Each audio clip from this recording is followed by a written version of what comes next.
Sebanyak 145 dari 456 bakal calon anggota legislatif DPRK Bener Meriah mengikuti uji mampu baca Al-Quran sebagai syarat mengikuti tahap peserta pemilu 2024. Tes mampu baca Al-Quran tersebut diselenggarakan oleh KIP Bener Meriah di kantor KIP setempat Selasa 6 Juni 2023. Divisi Teknis KIP Bener Meriah, Hasanah, mengatakan tes mampu baca Al-Quran bagi bacalek DPRK Bener Meriah dilaksanakan selama 7 hari sejak 6 hingga 12 Juni 2023 mendatang.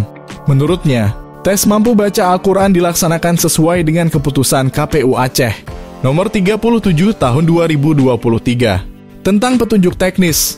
Uji mampu baca Al-Quran bakal calon anggota DPRA dan DPRK dari partai politik nasional dan partai politik lokal. Untuk Dewan Penguji terdiri dari unsur MPU, LPTQ, dan Kemenag Bener Meriah. Masing-masing peserta akan diberikan waktu 5 menit untuk membaca ayat sesuai dengan undian sebelum dites para penguji, ujar Hasanah. Hasanah mengatakan bagi peserta yang tidak memenuhi minimal 50 poin.